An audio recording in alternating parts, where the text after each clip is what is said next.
Evangelho segundo o apóstolo João, capítulo 14, verso de número 12. Vamos ler todos juntos a palavra do Senhor.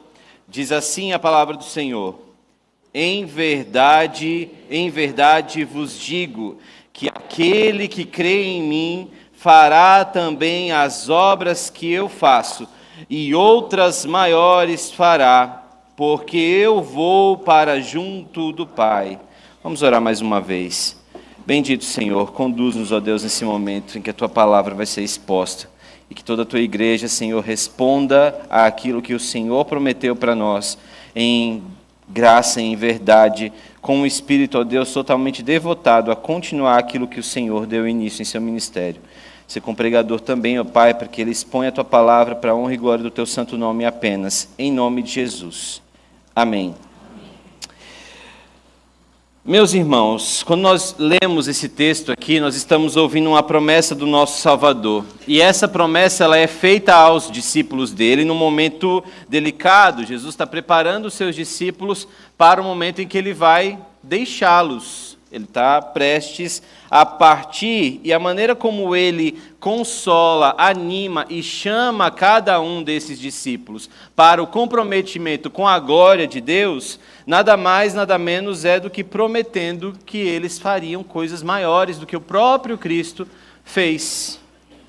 Em verdade vos digo, aquele que crê em mim fará. O que Cristo está fazendo com os discípulos nesse momento é chamando eles para um futuro onde a glória do Senhor será destacada, será o objetivo, será o cerne da vida deles. E esse texto se torna poderoso para nós também. Ele é poderoso, obviamente, mas ele salta aos nossos olhos quando nós pensamos na história da nossa igreja.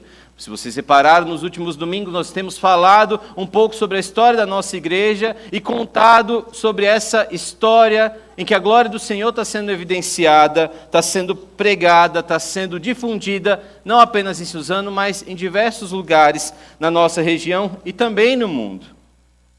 E quando nós olhamos para a história da Igreja Presbiteriana Unida de Suzano, nós vemos um casal conhecido em 1909, o Carl e a Sarah Cooper, movidos por fé no Cristo vivo, e eles deixam sua terra natal e eles chegam então à vila de Suzano, trazendo nos braços uma filha adotiva, um símbolo desse cuidado que eles vão estender sobre outras pessoas também.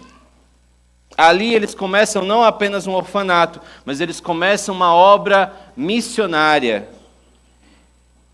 Começam com 3 membros num culto, e hoje nós somos essa comunidade viva que continua fazendo aquilo que o Senhor comissionou àquele casal também. Aquilo que o Senhor tinha comissionado aos seus discípulos no passado. Hoje o que nós carregamos é uma herança de fé e uma missão diante de nós. Mas se nós já falamos do passado, se nós estamos diante desse presente maravilhoso, você pode olhar para o seu lado e ver que essa igreja, todo domingo ela tem ficado cheia. O pessoal da escola bíblica dominical sofre porque eles precisam saber como eles vão colocar tanta gente dentro dessa igreja, em cada sala, nossas classes de catecúmenos abarrotadas de pessoas, e nós precisamos olhar para isso e compreender que a promessa do Senhor está sendo cumprida e aponta para um futuro em que ela continuará sendo cumprida para a glória de Deus. Então Jesus promete aos seus discípulos, e obviamente por extensão à nossa igreja em Suzano, que as obras que ele realiza não terminam com ele. Aliás, também não terminam com a sua ascensão, mas elas continuam, elas se expandem, elas glorificam ao Pai. E se há uma razão pela qual a Igreja Presbiteriana Unida de Suzano existe, é para cumprir esta promessa. E ela continuará existindo, porque o Espírito Santo de Deus em nós fará com que essa promessa continue sendo cumprida. E eu quero destacar com vocês 3 verdades a respeito deste futuro glorioso, deste futuro, aliás, para a glória de Deus, que esse texto nos traz, aliás. A primeira delas é que nós temos uma promessa solene. Repare o que ele diz logo no começo do texto. Em verdade vos digo. Você já viu esse texto, essa expressão outras vezes. Em João capítulo 3, na conversa de Jesus com Nicodemos, você ouve o próprio Jesus afirmando para ele 3 vezes, em verdade vos digo, que se você quiser entrar no reino de Deus, você precisa nascer de novo. Que se você não nascer da água e do Espírito, você não entrará, não verá o reino dos céus. As palavras que Jesus começam com essa ênfase, ela é uma tradução para nós em verdade, uma palavra que foi transliterada do hebraico para o grego, e ela tem como uma simples introdução, uma fórmula solene de autoridade divina. É como se o Senhor Jesus estivesse dizendo, prestem atenção, porque isso que eu estou dizendo agora vem diretamente do céu.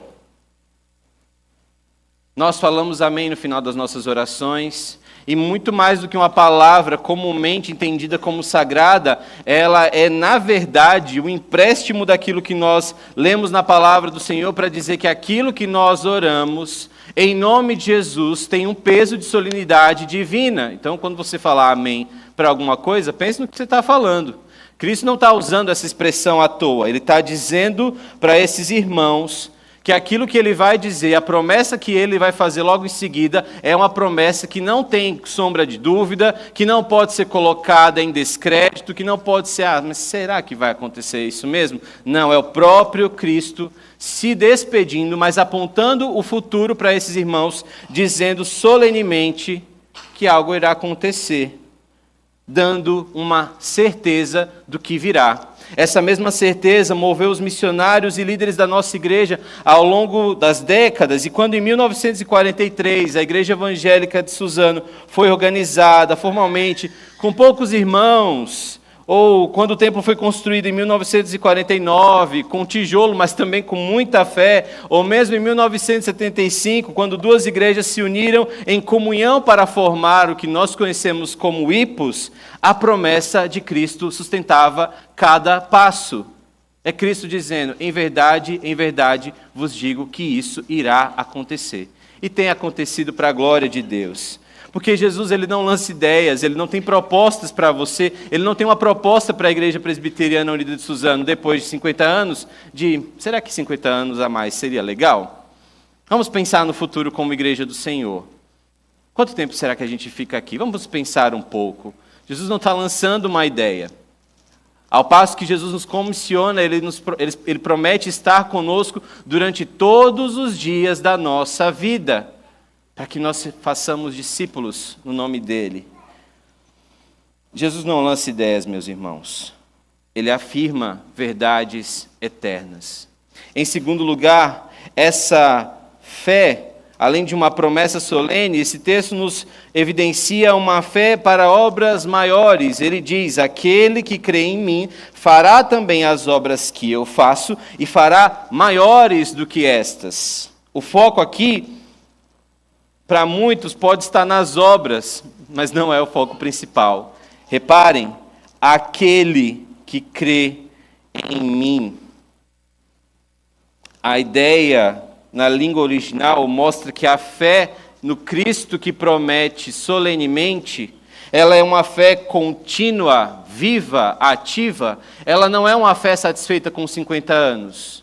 Ela é uma fé que continuará obedecendo o Senhor, porque Ele é o Deus que sustentará e sustenta essa promessa para a eternidade. Então não é uma fé do passado, não é uma fé nominal, então você não precisa apenas marcar ponto aqui na igreja para dizer que você faz parte dessa história. É necessário que a sua fé acompanhe e obedeça os movimentos da graça de um Cristo que promete e cumpre. E qual é a consequência dessa fé? Jesus diz, fará também as obras que eu faço. Mais uma vez, para vermos, para participarmos, isso é um ponto importante, meus irmãos, porque muitos de nós acham incrível quando o pessoal do Carta Viva traz alguma história, traz algum trabalho, a gente diz, olha, eu gostaria de estar mais envolvido num trabalho assim, acho tão legal quando o pessoal vai na casa de reabilitação, eu acho muito interessante quando trazem essas histórias, acho muito bonito quando tem algum missionário que dedica a sua vida para o ministério. E a gente fala, nossa, gostaria, seria muito interessante, mas não dá tempo, eu tenho minha vida, eu tenho meus filhos, eu tenho minha casa, eu tenho meu trabalho, eu tenho minha carreira, enfim. Eu preciso deixar claro para vocês duas coisas. A primeira é que essa missão é do Senhor, ela não é do Carl, da Sara, ela não é da liderança dessa igreja, ela é do Senhor. E Ele é o maior interessado em cumpri-la. E Ele continuará cumprindo, apesar de qualquer um de nós. A pergunta que nós precisamos nos fazer durante esse tempo de celebração é: Senhor, eu vou fazer parte de tudo isso? Mas entenda, não é sobre você estar nas atas dos halls de membros da igreja, não. Pergunte se você fará parte ativamente de um futuro para a glória de Deus. Talvez você já esteja fazendo, e glória a Deus por isso.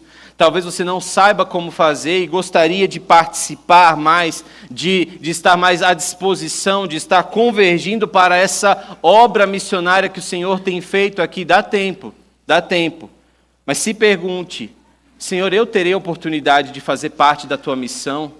Eu serei um daqueles que poderá construir essa igreja com pedras vivas, formando mais uma pedra, mais um tijolo, mais um discípulo para o Senhor.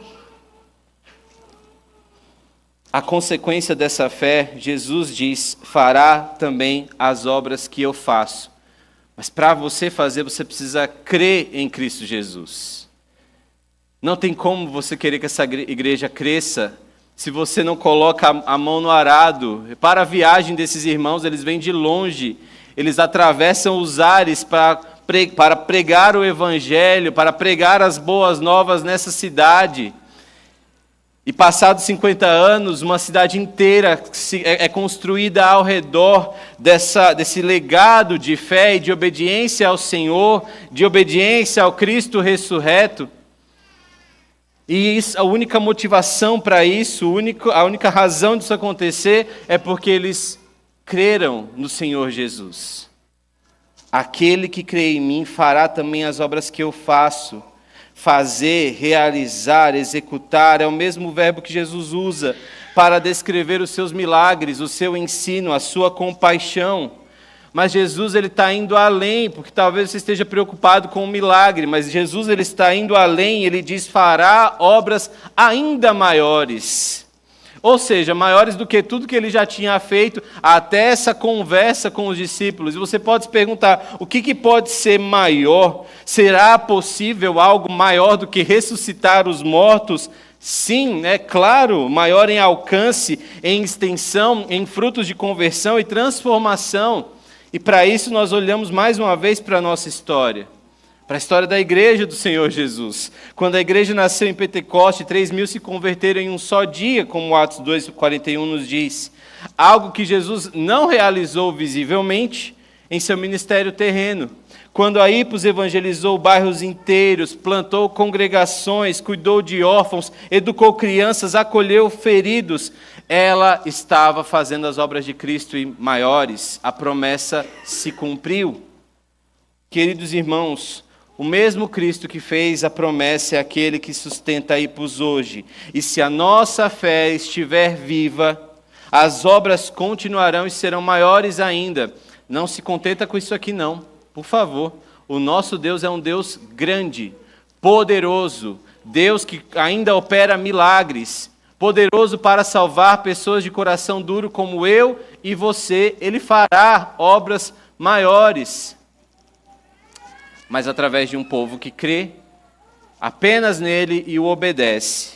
Em último lugar, meus irmãos, além de uma promessa solene, de uma fé para obras maiores, o texto nos aponta para uma promessa cumprida no Espírito.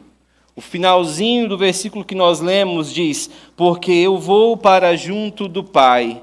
Aqui está o fundamento. Jesus não nos deixou órfãos. Ele foi ao Pai, ressuscitou, ascendeu e enviou o Espírito Santo para que a igreja continuasse sua missão. Quando Cristo diz isso, porque eu vou para junto do Pai, Ele está dizendo, eu vou deixar com vocês um outro de mesma substância, com o mesmo poder, que poderá cumprir as obras maiores através de vocês. não podemos, pelo amor do Senhor Jesus, negligenciar a presença do Espírito Santo. Porque se você veio até aqui nessa manhã, se você assistiu algum vídeo na internet, se em uma das suas buscas por uma igreja reformada presbiteriana em Suzano, depois de assistir uma pregação do Nicodemos, do Hernandes, você veio parar aqui, eu peço que você tenha a humildade de reconhecer que muito mais do que ser atraído por uma teologia, o Espírito do Senhor Jesus te trouxe até aqui. E foi por isso que ele foi para junto do Pai, para que essa promessa se cumprisse, para que nós pudéssemos aproveitar, fazer parte da história que ele continua contando através de nós, mas para a glória dele somente. Cristo ressuscitou, ascendeu e enviou o Espírito Santo. A graça de sermos reformados é que nós compreendemos a teologia do Espírito Santo nesses meandros onde tudo é invisível, onde não há nenhum tipo de manifestação evidente,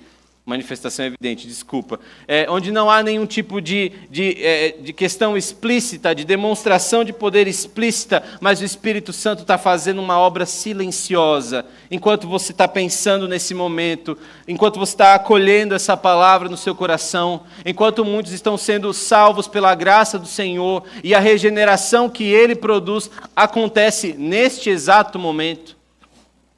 O Espírito Santo está atuando, ninguém sabe de onde vem, nem para onde vai. Mas o que nós sabemos, pela história e o testemunho da Igreja Presbiteriana Unida de Suzano, é que tudo isso aqui foi feito por obra dele. Glória a Deus por isso. Quando ele diz, estou indo, obviamente, essa expressão, esse verbo está no presente para aquele momento, mas ele tem uma força de um futuro certo. Ele está dizendo, estou partindo, mas é para que algo ainda maior acontece. E o que acontece? O próprio capítulo 14, nos versos 16 e 17, responde, eu rogarei ao Pai, e Ele vos dará outro Consolador, para que esteja convosco para sempre. O Espírito Santo é a presença contínua de Cristo na história dessa igreja. Ele quem guiou Sarah Cooper em sua missão, ele sustentou a fé do reverendo Carl, ele inspirou líderes a se unirem para formar esta igreja.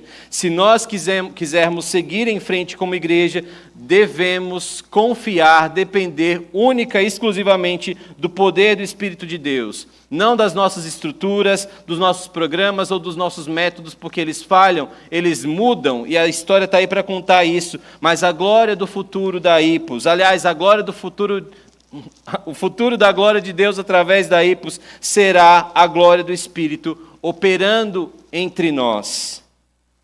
Concluindo, meus irmãos, o verso de número 13 nos aponta para esse futuro. E tudo quanto pedirdes em meu nome, isso farei, a fim de que o Pai seja glorificado no Filho. Aqui está o objetivo de tudo, a glória do Pai no Filho. Cristo nos prometeu obras maiores, mas não para a nossa glória, não para a nossa fama, não para que o nosso canal no YouTube aumente, mas para que o Pai seja glorificado no Filho. E para que o Filho tenha prazer na obra que Ele realizou na nossa vida. Cristo nos prometeu obras maiores. E a igreja que pede em nome de Jesus, ou seja, que busca conforme sua vontade, o seu caráter, a sua missão, continuará vendo o poder de Deus se manifestar. A igreja não para por aqui, a IPOS não para por aqui, não vai parar depois desse mês de celebração. O que vai acontecer depois disso? Você vai esperar apenas vir o próximo ano com o próximo tema? Não, meus irmãos.